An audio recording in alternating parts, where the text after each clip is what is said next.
ونستعينه ونستغفره ونؤمن به ونتوكل عليه ونعوذ بالله من شرور أنفسنا ومن سيئات أعمالنا من يهده الله فلا مضل له ومن يضلل فلا هادي له وأشهد أن لا إله إلا الله وحده لا شريك له وأشهد أن محمدا عبده ورسوله أما بعد فإن خير الحديث كتاب الله وخير الهدي هدي محمد صلى الله عليه وسلم وشر الأمور محدثاتها وكل محدثة بدعة وكل بدعة ضلالة وكل ضلالة في النار فأعوذ بالله من الشيطان الرجيم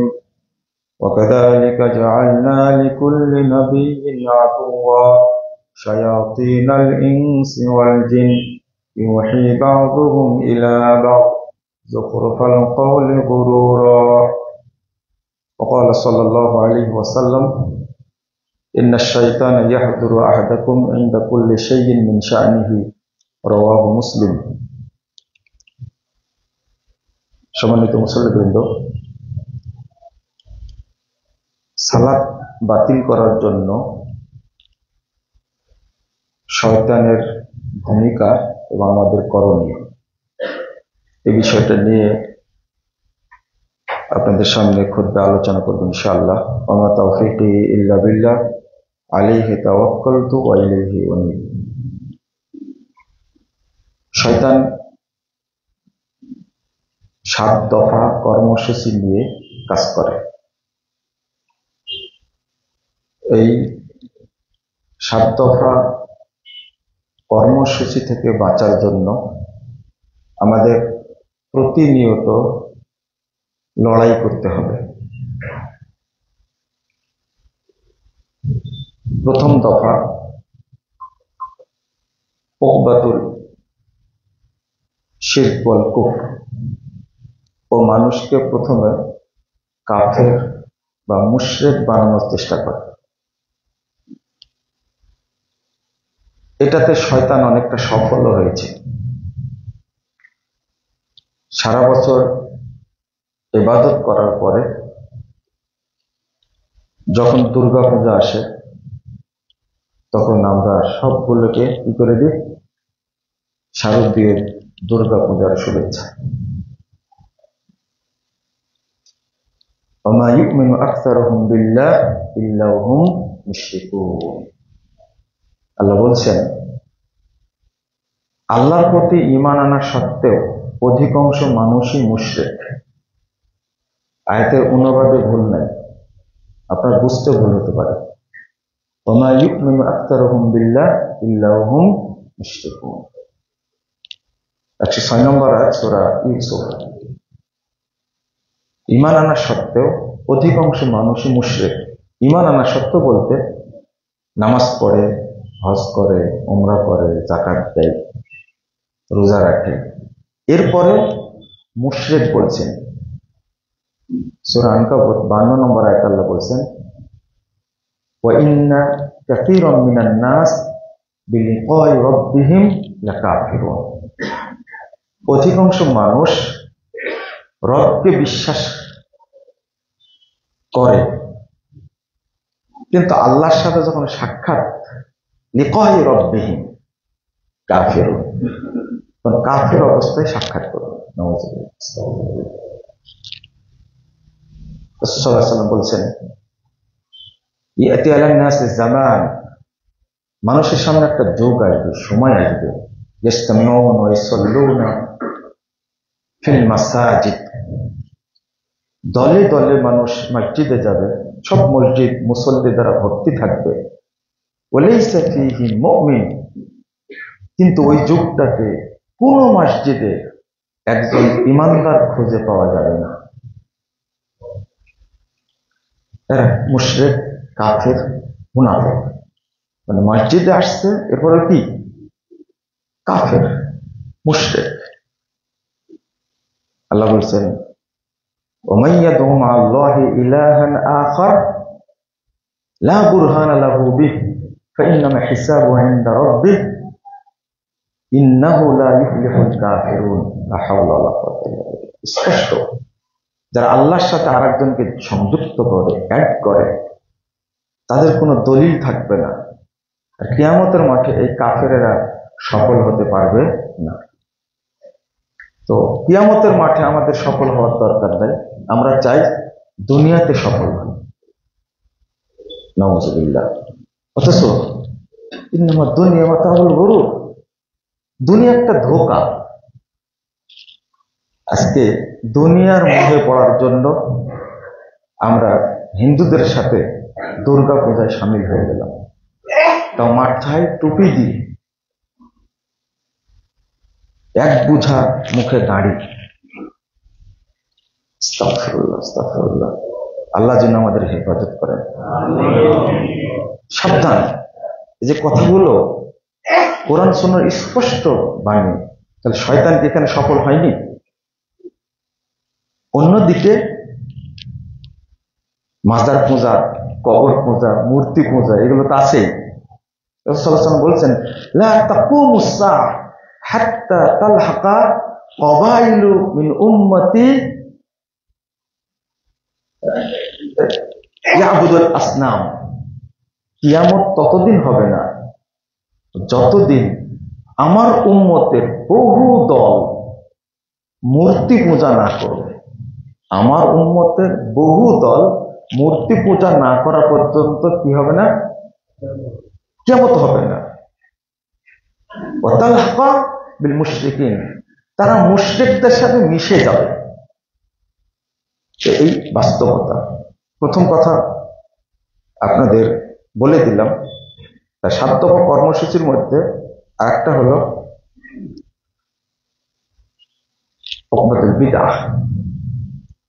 মুশরিক করা, বিদআতি করায় যখন ব্যর্থ হয়, মানে কাফের এবং মুশরিক বানাতে যখন ব্যর্থ হয়, তখন ও শয়তান আমাদেরকে দিয়ে বেদাত করায়।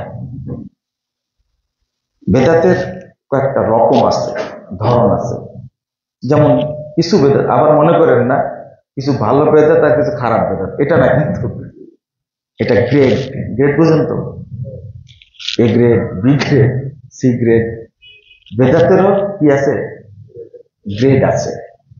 যেমন একটা বেদাত, বেদাতে মুকাফিরা, যে বেদাত করলে মানুষ কি হয়ে যায়? কাফের হয়ে যায়। এই দুর্গা পূজার আগে একটা গেল ঈদে মিলাদ নবী পূজা, তাই না? সকল ঈদের বড় ঈদ। বিশ্বাসকে ঈদে মিলাদের জন্য আমাদের নবী সশরীরে হাজির হয় এবং মঞ্চ একটা ফাঁকা রাখা হয় এবং খুব সুন্দর একটা কি বলবো, খাটিয়ার মতো ফুল দিয়ে সাজানো হয়, আসন তৈরি করা হয় এবং সেখানে এসে বসেন মুহাম্মদ রাসূলুল্লাহ সাল্লাল্লাহু আলাইহি ওয়াসাল্লাম, কাঁধে করে ঘুরে নিয়ে করা হয়। এই যে আল্লাহর নবী রূহানি জগৎ থেকে এসে মিলাদুন নবীর মাহফিলে হাজির হয়, এটা কি আকীদা? কুফরি না? এই অনুষ্ঠানে যারা বিশ্বাসী, এদেরকে এই বেদাতটা হলো কুফরি, কাফের। বেদাতে মুকাফিরা, কাফের বানায় দেয়। তাহলে এই বেদাতের গ্রেড 1 কোনটা? এ গ্রেড হলো কাফের বানায়। 2 নম্বর হলো বেদাতে মুগাল্লাযা, যে বেদাত করলে কাবিরা গুনাহ হয়। আগের একটা উদাহরণ দেওয়া যায় যে তানাজ্জালুল মালাইকাতু ওয়ার রূহ, এই 27 রমজানের রাত্রিতে আল্লাহর পক্ষ থেকে ফেরেশতা নাজিল হয় আর বিধবা মহিলাদের স্বামীর রূহ নাজিল হয়। রূহ মানে কি? এখানে রূহ মানে কি? জিবরিল আমিন না?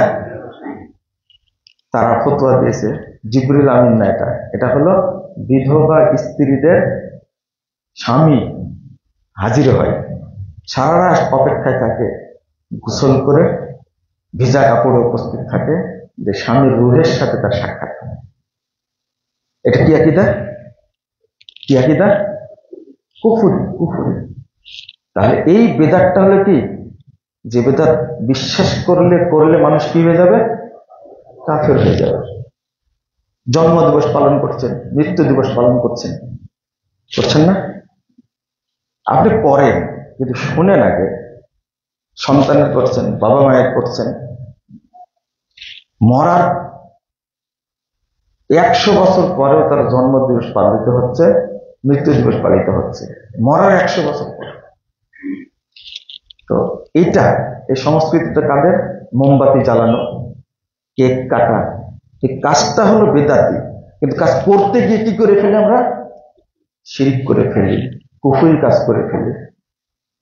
তাহলে দ্বিতীয় গ্রেডের হলো বেদাত মুগাল্লাযা, যে বেদাত করলে কাবিরা গুনাহ হয়। মানুষ কাফির হয় না, মুশরিক হয় না, এবার কি হয়? কাবিরা গুনাহ হয়। আর একটা হলো বেদাতে মুফাসসাকা, যে বেদাতটা করলে মানুষ ফাসেক হয়ে যায়। গ্রেড এ বি সি আসলাম, বেদাতে ফাসেক হয়ে যাবে।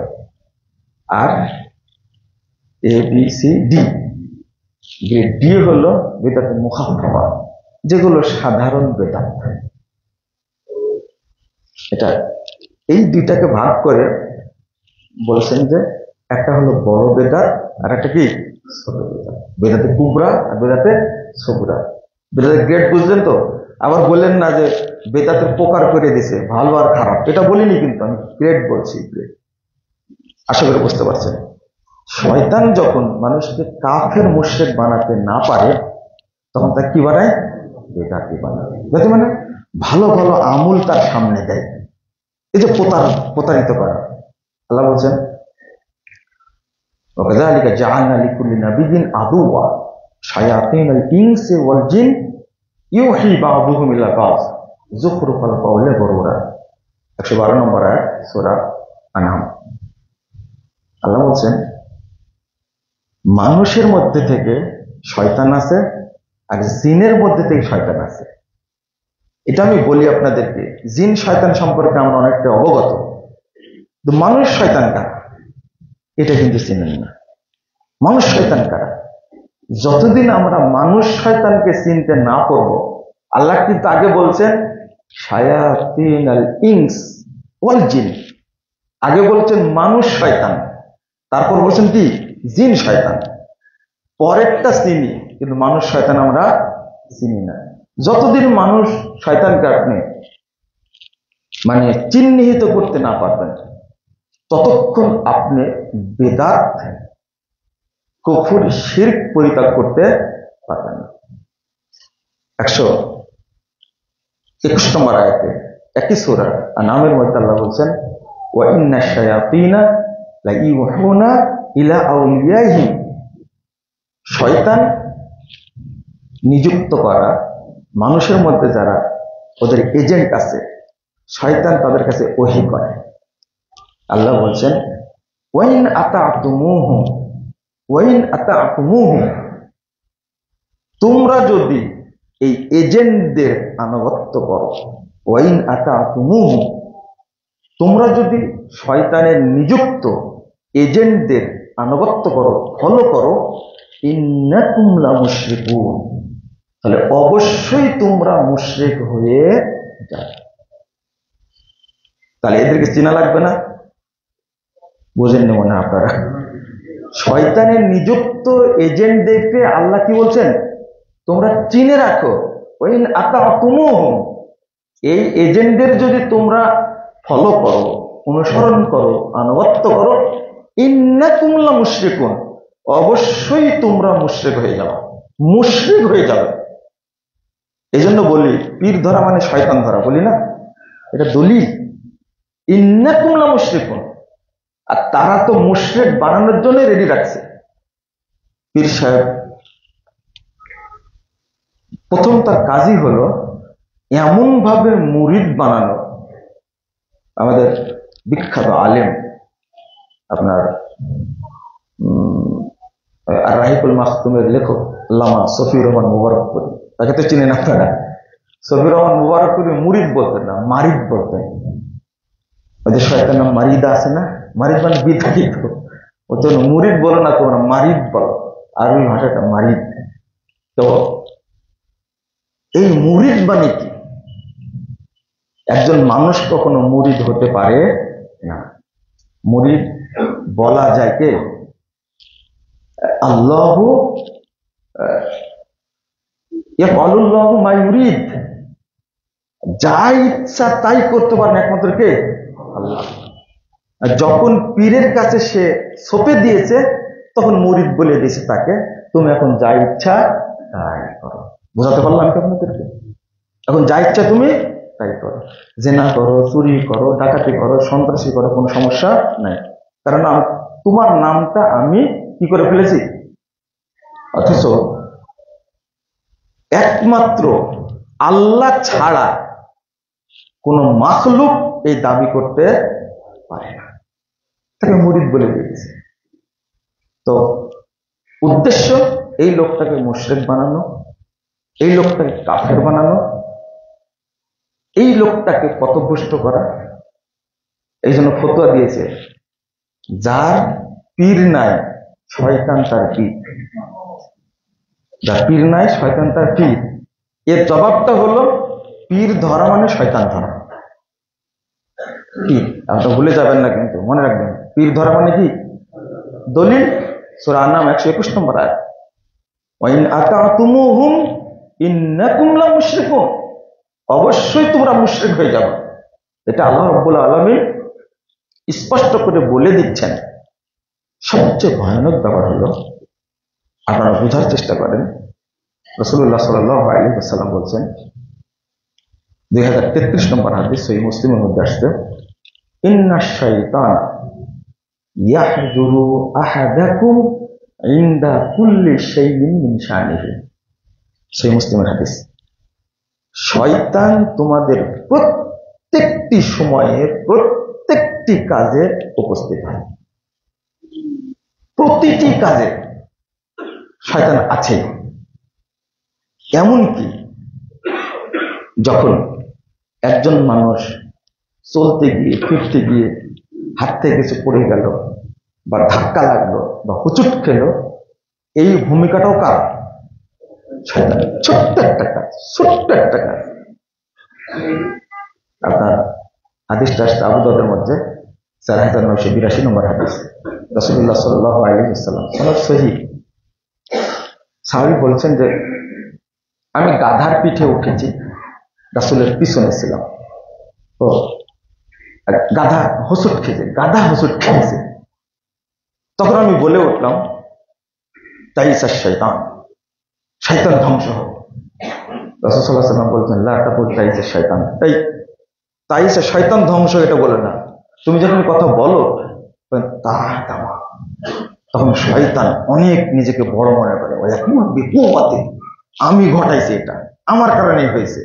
ও অহংকারে একবারে ফেটে যায়, মানে এতটা গর্ববোধ করে, হাত্তা ইয়াকুনা মিসলাল বাইত ও মিসলাল জাবাল। এক হাদিস আসছে, মুসনাদ আহমদের হাদিস আসছে, মিসলাল জাবাল। শয়তান অহংকারে বড় হতে হতে পাহাড়ের মতো বড় হয়ে যায়। আমি এত বড় একটা কাজ করতে পারছি, আর ওরাও বুঝতে পেরেছে, কি করেছে? শয়তান করেছে।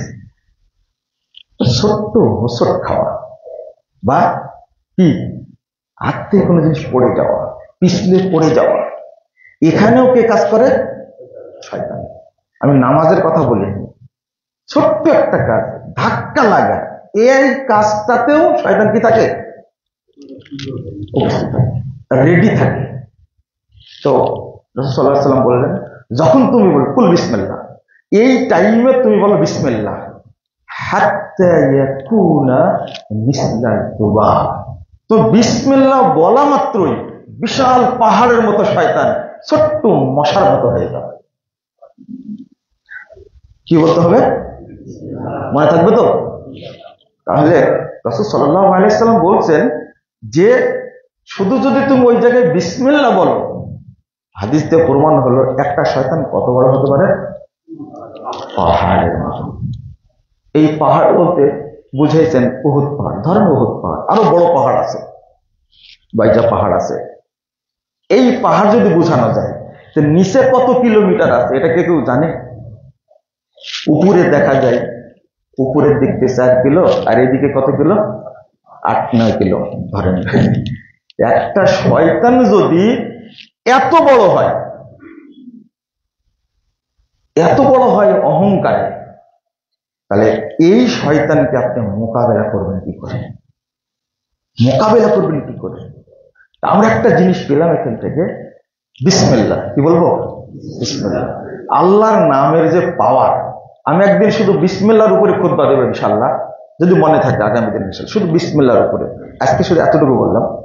তো আপনাদের একটা জিনিস খেয়াল রাখতে হবে যে শয়তান এইরকম রূপ ধরে আমার সামনে আসে, আমি তাকে প্রতিহত করবো কি করে? এই জন্য বিশেষ করে সালাতটাকে বাঁচানোর জন্য আপনাকে রেডি থাকতে হবে শয়তানের আক্রমণ থেকে বাঁচার জন্য, অবশ্যই। এবং কেন? আরেকটা হাদিস বলি, মুসনাদ আহমদ আসছে, রাসূল সাল্লাল্লাহু আলাইহি ওয়াসাল্লাম বলছেন, ক্বাদা শাইতান ইবনে আদম লিআতরুকিহি। আদম সন্তান যত পথে যায়, যত কাজ করে, সব জায়গাতে শয়তান বসে থাকে, সব জায়গায়। দিনে তো আপনি একটা কাজ করেন না, তাহলে একজন মানুষের সাথে কত হাজার শয়তান থাকে। শয়তান লিবনে আদম লিআতরুকিহি, সব রাস্তাতে থাকে শয়তান। রাসূল সাল্লাল্লাহু আলাইহি ওয়াসাল্লাম বলেছেন, এমনকি তুমি জিহাদ করতে যাবো, উদাহরণ দিয়ে বলছেন, তুমি জিহাদ করতে যাবো, তখন শয়তান এসে বলবে, এই তুই জিহাদ করতে যাচ্ছিস, তোর মালগুলো নষ্ট হবে, 1 নম্বর ওয়াসওয়াসা ভিতরে বলবে। তারপরে তুই শহীদ হয়ে গেলে তোর বউ কি হয়ে যাবে? বিধবা হয়ে যাবে। এরপরে তোর বাচ্চাগুলো এতিম হবে, আর তুই হবে কি? তোকে কি করা হবে? তাহলে তোর তো কিছু পাওয়া নাই।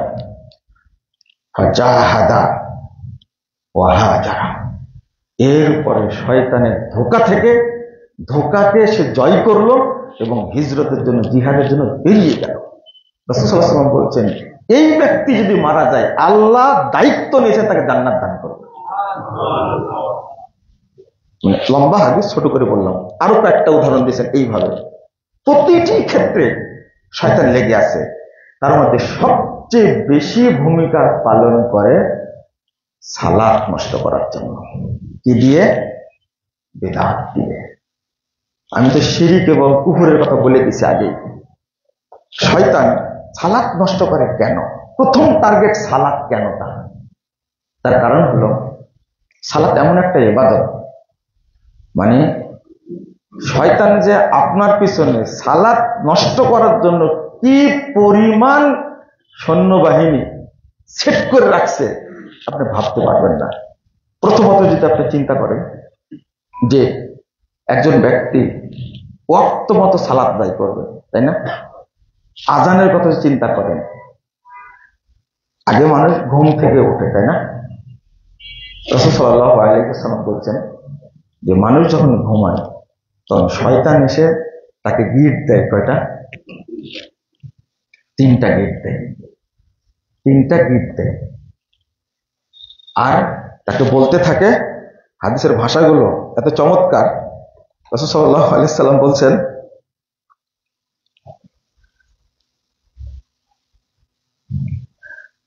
ইয়াকিদু শাইতান আলা ফাকিয়াতি রাসি আহাদিকুম, মাথার সামনে আসে, ইদা হুয়া নামা সালাসা উকাদাতিন, ঘুমায় যায় 3টা গিট বাদে।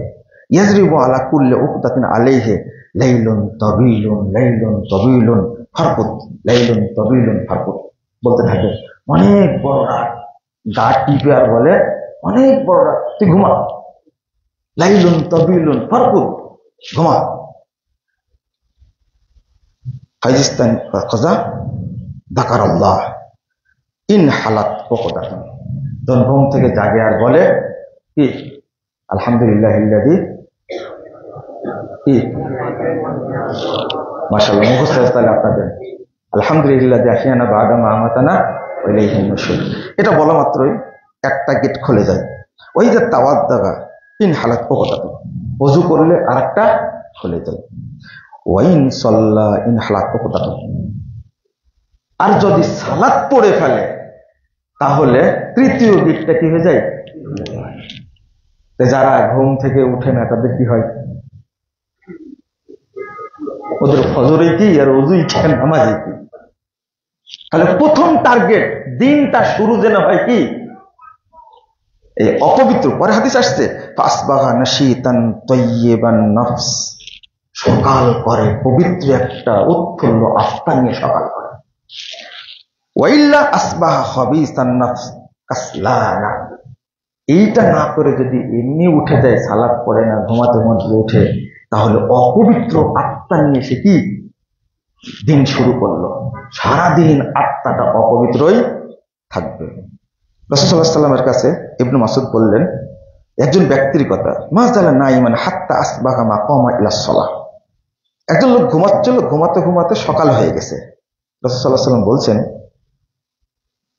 ক্বালা যালিকা রাজুলুন বালা শাইতানু ফি উযুনিহি আও ফি উযুনাইহি, যেহেতু সকাল করে ফেলেছে, উঠতে পারেনি, নামাজও পড়েনি, শয়তানের দুই কানে পেশাব করে দিয়েছে। একটা শয়তান যদি উহুদ পাহাড়ের মতো বড় হয়, তার পেশাব কত হবে বুঝেন না মনে কথাটা? এটা আমার বিশ্লেষণের কথা বলছি। একটা শয়তান যদি এত বড় হয় আর যদি দুই কানে পেশাব করে, পেশাব কত হতে পারে? মানুষ তো আপনি একজন, তাই না? দুই কানে পেশাব করে, একটু চিন্তা করেন। ওই জন্য তো গাল দিয়ে বেরিয়ে যায় পেশাব, বুঝেন না মনে হয়, তাই না? বের হয় না গাল দিয়ে, বুঝছেন কি? গাল বুঝছেন? লা ইলাহা ইল্লাল্লাহ। এমনি গালের মধ্যে কয়টা শয়তান থাকে বলেছিলাম? 70টা। দুই গালে 35টা কয়টা থাকে? 70টা শয়তান থাকে। রাসূল সাল্লাল্লাহু আলাইহি ওয়াসাল্লাম বলছেন 70টা শয়তান থাকে মানুষের দুই গালে, শুধু গালের মধ্যে 70টা। আর এইগুলো যেন সেট করা আছে কত? আল্লাহ যেন আমাদের হেফাজত করেন। এই জন্য রাসূল সাল্লাল্লাহু আলাইহি ওয়াসাল্লাম বলে দিয়েছেন, যদি কেউ বলে আউযু বিল্লাহিল আযীম ওয়া বিওয়াজহিহিল কারীম ওয়া সুলতানিল কাদীম মিনাশ শাইতানির রাজীম, যদি কেউ এই দোয়াটা বলে মসজিদে ওঠার টাইমে, আলা শয়তান, শয়তান বলে হাফিজা মিন্নি সাইরাল ইয়াম, আরে এই লোকটাকে 24 ঘন্টা নিরাপত্তা দেওয়া হয়। 24 ঘন্টা তাকে আমি কি করতে পারবো না? ধোঁকা দিতে পারবো না। শয়তান নিজেই বলে, শয়তান নিজেই বলে। এটা আপনার সেফটি, এটা আপনাকে বলতে হবে, মুখস্থ রাখতে হবে শয়তান থেকে বাঁচার জন্য। শয়তান মানুষকে কিভাবে ধোঁকা দেয় আরো হাদিস আসছে, একটা না। একজন ব্যক্তি এসে বলছেন, ইয়া রাসূলুল্লাহ ইন্না ফুলানান নামাল বারিহা, গত রাত্রিতে শুয়ে আছে, ওয়ালাম ইউসাল্লি হাত্তা আসবাহা, নামাজ পড়েনি, সালাত পড়েনি, সকাল হয়ে গেছে। কলা রাসূল বললেন, বালা শাইতান ফি উযুনি, ওর কানে শয়তান মুজে দিয়েছে। কি করে দিয়েছে? পেশাব করে দিয়েছে শয়তান ওর কানে। রাসূল সাল্লাল্লাহু আলাইহি ওয়াসাল্লাম বলছেন এইভাবে। আরো হাদিস আসছে। আমি যেটা বলছিলাম যে এই যে বললাম ঘুম থেকে যেন জাগতে না পারে, এই জন্য শয়তানের কৌশল দেখছেন। 2, সালাতে যেন আসতে না পারে, প্রথম ওয়াক্তে যেন সালাত করতে না পারে। এই যে বাংলাদেশে সালাতের ওয়াক্তের 12টা বাজায় দিচ্ছে আমরা, তাই না? শুধু 12টা বাজাইছে, 2টা 2:30 পর্যন্ত বাজাইছি। জহরের সালাত আমরা কয়টায় পড়ি? আপনারাই বলেন, গতকাল জহর কয়টায় পড়েছেন? মাশাআল্লাহ, শুধু 1:30। আরো বলেন আপনারা কে কয়টা? 70টা বলেন। 100টা। অথচ ওয়াক্ত হয়েছে 11:49, 48:49। আর আমরা পড়লাম কয়টায়? এই কাজটা কে করেছে? এমনকি আহলুল হাদিসদের যারা সালাফি আকীদার, তারা মক্কা মদিনায় উমরা হজ করে আসে, তারা পর্যন্ত জহর সালাতটাকে শয়তানের কাছে ইজারা দিয়ে দিছে। শয়তানের কাছে ইজারা দিয়ে দিছে। এটি স্পষ্ট বলছে, আপনি আসর ঠিক টাইমে পড়তে পারেন, ফজরের মতো সালাতে 2টা ওয়াক্ত ঠিক টাইমে পড়তে পারেন, জহর কেন পড়তে পারেন না? আপনাকে শয়তান গ্রেফতার করেছে, কোনো সন্দেহ নাই। ভয় করেন কেন?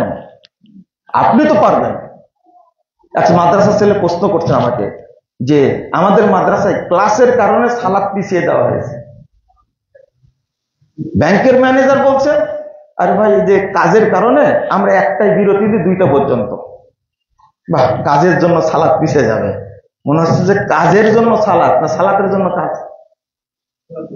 এইটা যতদিন না বুঝবে, তাহলে আমরা যে শয়তানের খপ্পরে আছি এতে তো কোনো সন্দেহ নেই। অথচ রাসূল সাল্লাল্লাহু আলাইহি ওয়াসাল্লাম বলছেন, 4272 নম্বর হাদিস, ইবনে মাজার মধ্যে হাদিসটা আসছে, সহিহ হাদিস। আল্লাহ রাসূল বলছেন, ইযা উদখিলাল মাইয়িতুল কবর, যখন একজন মাইয়িতকে কবরে রাখা হবে, মাটি দেওয়া হবে, মুসতিলাতিশ শামসু লাহ, তখন তার সূর্য ডুবার মতো ওয়াক্ত করে দেওয়া হবে। ফেরেশতারা এসে বলবে, মুনকার নাকির, মার রব্বুক, যখন বসাবে, সে তার 2 চোখ মুছবে আর দেখতে পাবে সূর্য ডুবে যাচ্ছে। ধমক দিয়ে বলবে, দাওনি ওয়াসাল্লি, আমাকে ছাড়ো তোমরা, আমি আগে সালাতটা আদায় করি। আপনি বলেন তো দেখি, একটা জিনিস, 3টা জিনিস বলবো, সালাতকে কেন শয়তান টার্গেট করেছে, তার মধ্যে অন্যতম একটা, যে মুসল্লি ওয়াক্তের ব্যাপারে সচেতন, ওই ব্যক্তির কবরে আযাব হবে না, হবে না, হবে না ইনশাআল্লাহ। এটা তার প্রমাণ। ধমক দিয়ে দিবে, দাওনি ওয়াসাল্লি, আমাকে ছাড়ো, আগে সালাত পড়ে নে, দেখতে পাচ্ছ না তোমরা ওয়াক্ত চলে যাচ্ছে। আচ্ছা, এই মাইয়িতের কাছে কি কবরটা কবর মনে হবে? ফেরেশতাকে ধমক দিতে পারে, চিন্তা করতে পারছেন আপনি, ভাবতে পারছেন? অথচ আমি ওয়াইফকে ধমক দিতে পারি না, সন্তানকে ধমক দিতে পারি না। এটা শয়তানের চাল। আপনি যদি দুনিয়াতে ধমক দিতে না পারেন, আপনি মুনকার নাকিরের মতো ফেরেশতাকে ধমক দিতে পারবেন? অধিকাংশ মুতে ফেলবে ওই জায়গাতে, ধমক দিতে পারবে না। সালাতের ওয়াক্তটা কত গুরুত্বপূর্ণ। যে ব্যক্তি ওয়াক্তের ব্যাপারে সচেতন, তিনি নিজেই প্রমাণ, কবরে তিনি সফল হবেন ইনশাআল্লাহ। ইনশাআল্লাহ সফল হবেন। ভাষাটা কি? দাওনি ওয়াসাল্লি, ছাড়ো আমাকে, আমি সালাত পড়ে নি। তাকে প্রশ্ন করবে কি, মার রব্বুক, তোমার রবকে, সে কি জানে না? যে ফেরেশতাকে ধমক দিতে পারে, সে কি জানে না? দাওনি ওয়াসাল্লি, ছাড়ো আমাকে, আমি সালাত পড়িনি আগে। আপনার আমার ভিতরে সালাতের ওয়াক্তের ব্যাপারে কোনো সচেতনতা নাই। আমরা খুবই গাফেল। এমনকি আজান হয়ে গেছে, একামত হয়ে যাচ্ছে, আপনার দৌড় দিয়ে আস্তে আস্তে ওযু করতে করতে 3 রাকাত শেষ। এই ধরনের ব্যক্তিদেরকে আল্লাহ রাসূল মুনাফিক বলেছেন। মুসল্লি 6 শ্রেণীর মুসল্লি মুনাফিক, তার মধ্যে এটা এক শ্রেণী, আল কাসালু ইলা কিয়ামিস সালাহ, সালাতে আসতে অলসতা করে, এটা একটা। আমরা যেন শয়তান দ্বারা প্রতারিত না হয়। 2 নম্বর, আজান দিচ্ছে, এই আজানে প্রমাণিত হয় মসজিদের আশেপাশে শয়তান ভর্তি থাকে। রাসূল সাল্লাল্লাহু আলাইহি ওয়াসাল্লাম, আজান দিলে শয়তান বায়ু ছাড়তে ছাড়তে বহু দূর চলে যায়। যখন আজান শেষ হয়ে যাবে, ফারাগাল মুয়াজ্জিন, যখন মুয়াজ্জিন আজান শেষ করে, আবার জমাট বাঁধে। যখন একামত দেয়, শয়তান আবার পালায়। একামত শেষ হয়ে গেলে শয়তান আবার আসে, তাকে ধোঁকা দিতে থাকে, প্রতারিত করতে থাকে। রাসূল সাল্লাল্লাহু আলাইহি ওয়াসাল্লামকে জিজ্ঞেস করছেন, আল্লাহ রাসূল, আনিল ইলতিফা, সালাতে দাঁড়ানে এদিক ওদিক তাকানোর কারণ কি? তো যে হয় ইখতিলাসুন ইয়াখতালাসু শয়তান, বলছিলেন এটা হলো শয়তানের অপহরণ, ছিনতাই। শয়তান মানুষের অন্তরে কি করে? ছিনতাই করে, অপহরণ করে, ও রাখে না। তখন তার মনে চিন্তা হয়, আমি কয় রাকাত পড়লাম, দোয়াটা পড়লাম কিনা, সূরা ফাতিহা পড়াই হলো কিনা, সেজদা কয়টা দিলাম। এই কাজটা কি করে? এমন কি শয়তান এত দুষ্টু, সালাত নষ্ট করার জন্য চেষ্টা করে। ওই বৃদ্ধ হয়ে গেছে, তাকে উসওয়াসা দেয়, মনে হয় আমার ওযু নষ্ট হয়ে গেল। কদিন আমাকে মহিলা প্রশ্ন করেছে, আমি এখন কি করব? ওযু করতে করতে আমার মনে হয় ওযু নষ্ট হয়ে গেছে। কি পরিমাণ উসওয়াসা! ওযু করার পরে সালাত শুরু করেছে, কেবল 1 রাকাত হয়নি, আমার মনে হচ্ছে ওযু নষ্ট হয়ে গেছে। রাসূল সাল্লাল্লাহু আলাইহি ওয়াসাল্লাম বলছেন, শোনো, যতক্ষণ শব্দ না শুনবে এবং যতক্ষণ দুর্গন্ধ না পাবে, ততক্ষণ সালাত কি করবে? কন্টিনিউ করবে। দেখেন, শয়তান থেকে বাঁচার জন্য শরীয়ত এটাও বলে দিয়েছে। শয়তানের কোনো জায়গা ফাঁকা রাখেনি, সেই জায়গায় সে এই অবস্থা করেনি। এখন আরেকটা দিক আপনাদের বলি, সেটা হলো শয়তান বেদাত দিয়ে কিভাবে নষ্ট করেছে। যেমন আমি যদি বলি অজুর কথা, কিসের কথা? অজুর আগে কি আছে? ইস্তেঞ্জা। ইস্তেঞ্জা আমরা যারা মুসল্লিরা ইস্তেঞ্জা করি, অধিকাংশ মানুষ পবিত্র হই না। স্পষ্ট কথা, আমরা পবিত্র হতে পারি না। আমাদের শরীর নাপাক থাকে, নাপাক থাকে। অনেক বৃদ্ধ মানুষ এমন ভাবে প্রশ্ন করে, আমি বলি যে বয়স কত হয়ে গেছে? কেউ বলে 75, 78, 77, 80 হয়ে গেছে। আপনি কি এইভাবে পবিত্রতা হাসিল করেন? হ্যাঁ, এইভাবে করি। তাহলে আজ পর্যন্ত আপনি পবিত্র হননি। তাহলে এই যে পবিত্রতা হাসিলের যে পদ্ধতি, প্রথম মনে করেন রাসূল সাল্লাল্লাহু আলাইহি ওয়াসাল্লাম বলে দিলেন, পানি থাকলে কি নিবে? পানি। পানি না থাকলে কি নিবে? ঢেল নিবে, না হলে টিস্যু নেবে, শেষ। কিন্তু পানি থাকলে টিস্যু চলবে না। এটা একটা জিনিস। অজু করলেন, কিন্তু বাংলাদেশের নিয়মটা কি?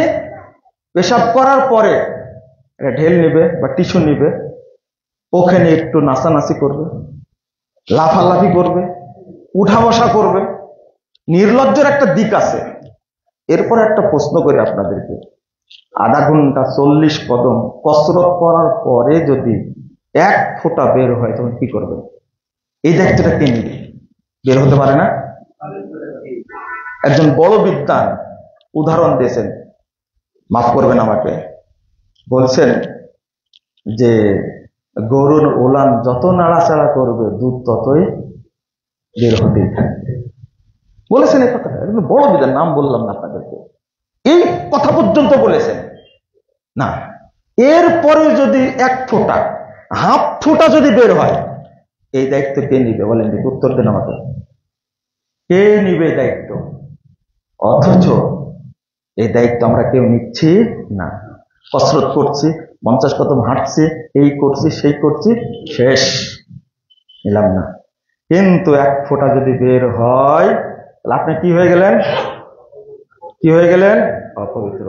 এই অপবিত্র হওয়া থেকে পবিত্র হওয়ার কোন বুদ্ধি আপনার কাছে নেই। কিন্তু 1500 বছর আগে মুহাম্মদুর রাসূলুল্লাহ সাল্লাল্লাহু আলাইহি সাল্লাম বলে গেছেন, জিবরিল আমিন আসমান থেকে এসে বলছেন ওযু করার সময়, মুহাম্মদ শুনেন, আল্লাহ বলেছেন ওযু শেষে লজ্জায় স্থান বরাবর আপনি পানি ছিটিয়ে দিবেন। সেফটি করে দেননি আল্লাহ?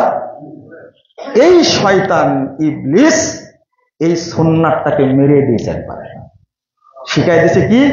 40 কদম, শিখা দিছে টিস্যু, শিখা দিছে কাশাকাশি, শিখা দিছে নাচানাচি, শিখা দিছে লেফট রাইট করা, উষা বসা করা শিখা দিছে ইবলিস। অথচ এর প্রমাণে কোনো জাল হাদিসও নাই। সহিহ হাদিস যেটা আসছে, আমি আপনাদের বলেছি, হয়তো ভুলে গেছেন।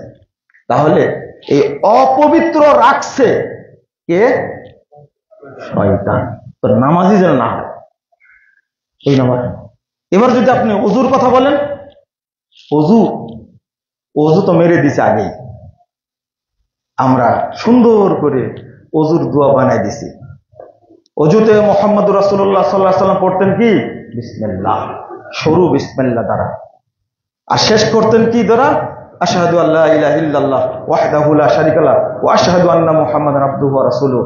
এরপরে যদি পড়তে পারেন ভালো, সুবহানাকা আল্লাহুম্মা বিহামদিক আশহাদু আল্লা ইলাহা ইল্লা আনতা আস্তাগফিরুকা ওয়া আতুবু ইলাইক। খুব ফজিলতপূর্ণ, শেষ। কিন্তু ওযুর দুয়াতে ইবলিস শেষ করে দিয়েছে আমাদেরকে। ওযু নষ্ট করেছে কি করে? আলহামদুলিল্লাহ আলা দীনিল ইসলাম, আল ইসলাম হাক্কুন ওয়াল কুফরু বাতিলুন, আল ঈমানু নূরুন। মসজিদে মসজিদে লিখে দিয়েছে। বলেন তো বিসমিল্লাহ আছে কিনা এর মধ্যে?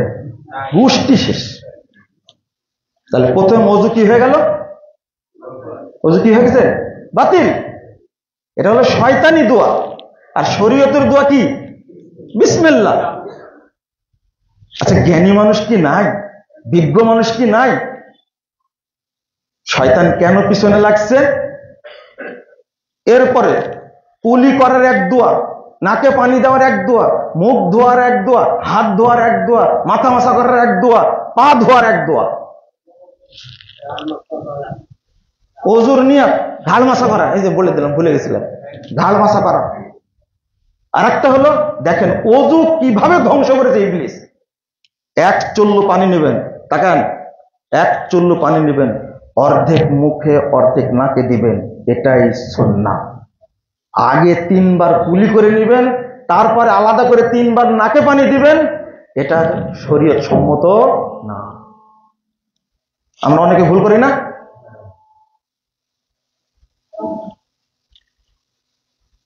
আচ্ছা, মাথা মাসা কি ওয়াজিব, সুন্নাত না ফরজ? কান মাসা, কান মাসা, কান মাসা, উত্তর দেয় সবাই সুন্নাত। কান মাসা কি সুন্নাত, তাহলে মাথা মাসা ফরজ। আচ্ছা, কানের মধ্যে মাথা না মাথার মধ্যে কান?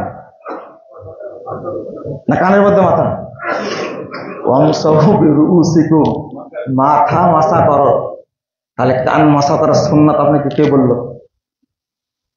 মাথা মাসা করা কি ফরজ, কান মাসাও কি ফরজ। ভাষাটা বলতে হবে কান সহ মাথা মাসা কি ফরজ।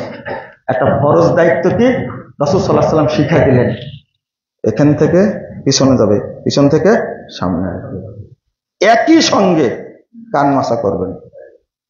কান একই সঙ্গে কান মাসা করবেন একই সঙ্গে। কিন্তু বাংলাদেশের মানুষ মাসা করে কি শেষ। এই ফরজটা নষ্ট করেছি আমরা। এটা কার পরামর্শ? আর ভুলে গেছেন? শয়তান। তাহলে ওযু নষ্ট করছে কে? শয়তান।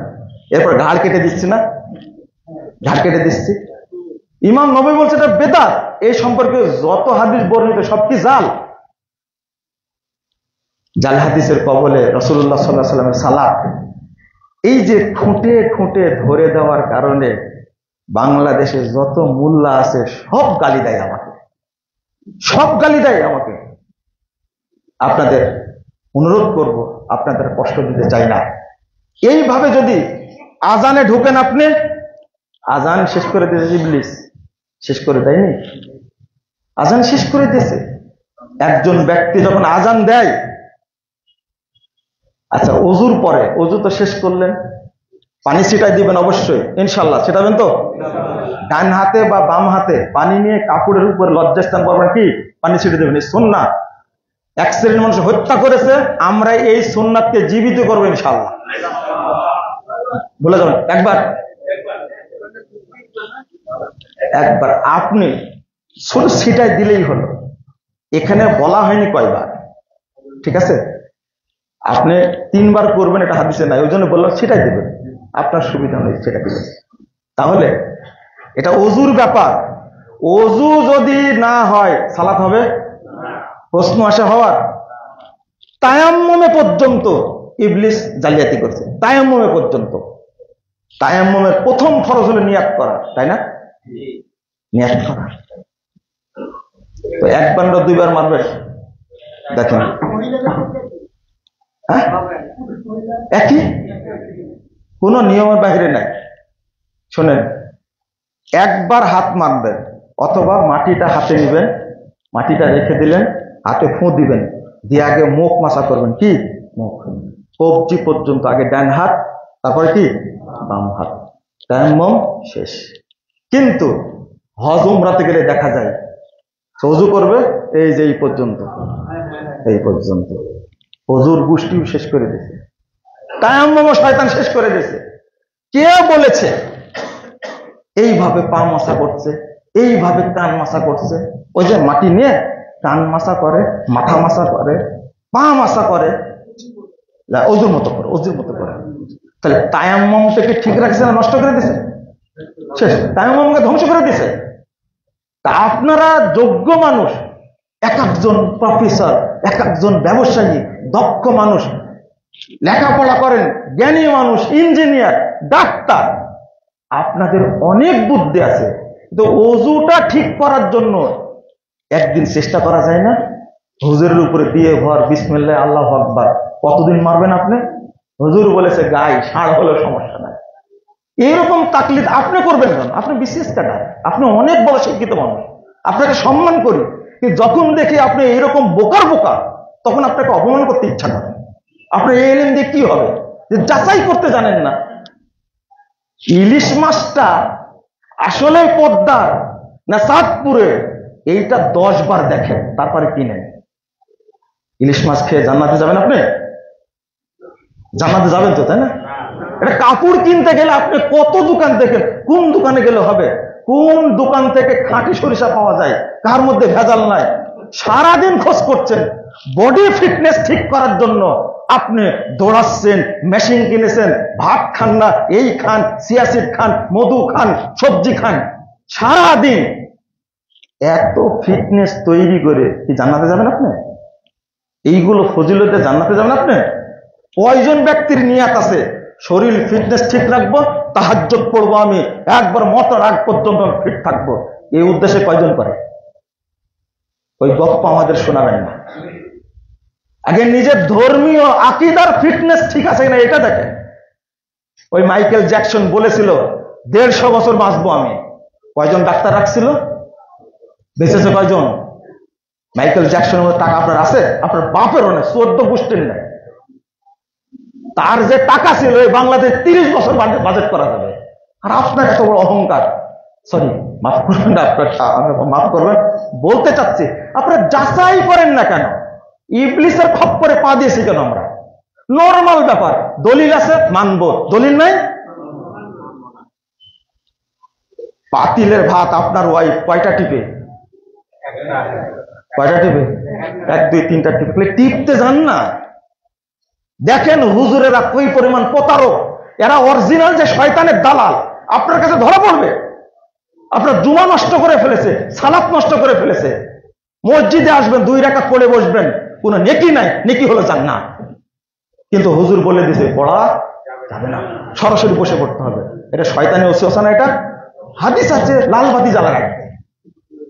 বাড়িতেও লাল বাতি, মসজিদেও লাল বাতি। মসজিদ একটা বাড়ি পেয়েছেন নাকি আপনি? এটা কোন ধরনের চিন্তা?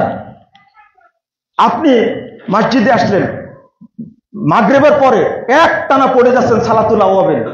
মাগরিবের পরে 2 রাকাত সালাত পড়া কি আছে হাদিসে না? সুন্নাহ। এটা বাদই দিয়েছে। এটা কার পরিকল্পনা? শয়তানের। শয়তানের পরিকল্পনা।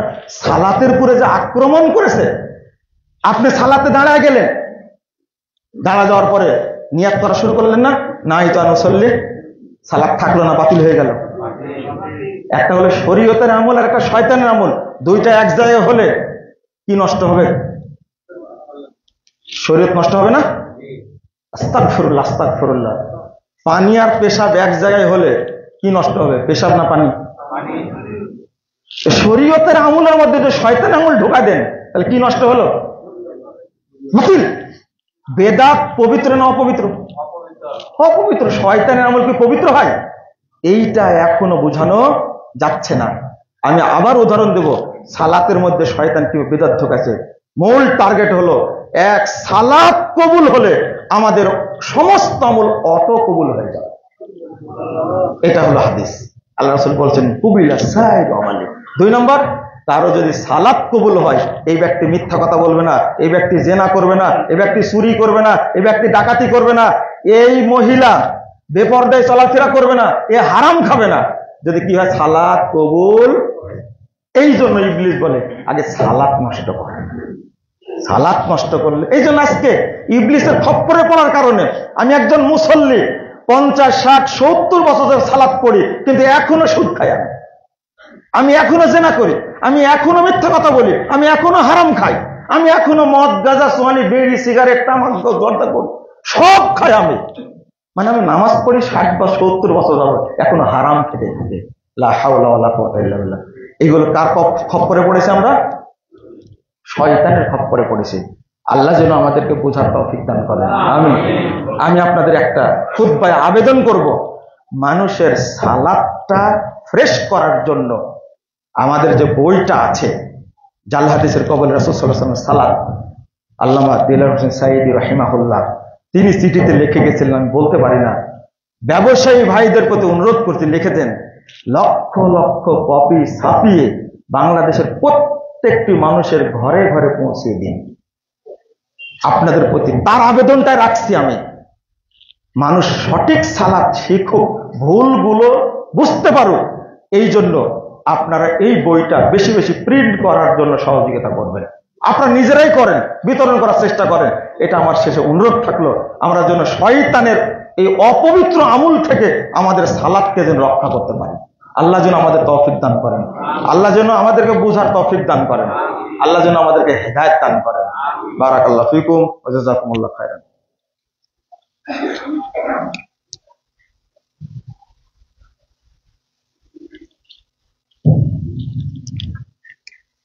আলহামদুলিল্লাহ ওয়াহদা ওয়াসসালাতু ওয়াসসালামু আলা মান লা নাবিয়্যা বা'দা। সম্মানিত মুসল্লিবৃন্দ, আমি যে একটা দোয়া চাইবো, আমাদের এখানকার একজন মুসল্লি দীর্ঘদিন অসুস্থ ছিলেন। জানাজাটা আমারই করার কথা ছিল, গত রবিবার মনে সোমবারে মারা গেছেন, এবং তার ওয়াইফ এখানকার নিয়মিত মুসল্লি। আমি তাকে 11 সাল থেকে চিনি। আমরা দোয়া করি আল্লাহ যেন তাকে ক্ষমা করে দেন, আল্লাহ রাব্বুল আলামিন যেন তার আমলগুলো কবুল করে নেন, আল্লাহ যেন তাকে জান্নাতুল ফেরদাউস দান করেন, সাথে সাথে আল্লাহ যেন আমাদেরকে কবুল করে নেন। শেষ, ফিলিস্তিনি ভাইদের জন্য দোয়া করতে ভুলবেন না। ইনশাআল্লাহ আল্লাহ যেন তাদেরকে রক্ষা করেন, আর ইহুদিদেরকে আল্লাহ যেন ধ্বংস করে দেন। যারা ষড়যন্ত্র করছে আল্লাহ যেন তাদেরকে ধ্বংস করে দেন। আমিন। অন্তর থেকে করবেন, আল্লাহ একসময় ফিলিস্তিনকে স্বাধীন করে দেবেন ইনশাআল্লাহ, ইনশাআল্লাহ, ইনশাআল্লাহ। বারাকাল্লাহু ফিকুম। আল্লাহুম্মা সাল্লি আলা মুহাম্মাদ ওয়া আলা আলি মুহাম্মাদ কামা সাল্লাইতা আলা ইব্রাহিম ওয়া আলা আলি ইব্রাহিম ইন্নাকা হামিদুম মাজিদ। আল্লাহুম্মা বারিক আলা মুহাম্মাদ ওয়া আলা আলি মুহাম্মাদ কামা বারাকতা আলা ইব্রাহিম ওয়া আলা আলি ইব্রাহিম ইন্নাকা হামিদুম মাজিদ। اللهم اغفر لنا وللمؤمنين والمؤمنات والمسلمين والمسلمات والأحياء منهم والأموات. اللهم أعز الإسلام والمسلمين، اللهم أعز الإسلام والمسلمين، اللهم أنجِ المستضعفين من المؤمنين في كل مكان، اللهم أنجِ المستضعفين من المؤمنين في كل مكان، اللهم انصر من نصر دين محمد صلى الله عليه وسلم واجعلنا منهم، واخذل من خذل دين محمد صلى الله عليه وسلم ولا تجعلنا منهم. اللهم عن الكفرة والفجرة والمبتدعة واليهود والنصارى والمشركين، اللهم شقق شملهم ومزق جمعهم وخرب بنيانهم ودمر ديارهم وأنزل بهم بأسك الذي لا ترد عن القوم المجرمين. اللهم اشدد وطوتك على اليهود والنصارى والمشركين، اللهم اشدد وطوتك على اليهود والنصارى والمشركين، اللهم دمرهم تدميرا، اللهم دمرهم تدميرا يا قوي يا عزيز. اللهم إنا نستعينك ونستغفرك ونتوب إليك ونثني عليك الخير. ربنا آتنا في الدنيا حسنة وفي الآخرة حسنة وقنا عذاب النار. ربنا فاغفر لنا ذنوبنا وكفر عنا سيئاتنا وتوفنا مع الأبرار. ربنا عليك توكلنا وإليك أنبنا وإليك المصير. ربنا آتنا في الدنيا حسنة وفي الآخرة حسنة وقنا عذاب النار. ربنا تقبل منا إنك أنت السميع العليم وتب علينا إنك أنت التواب الرحيم. وصلى الله على النبي.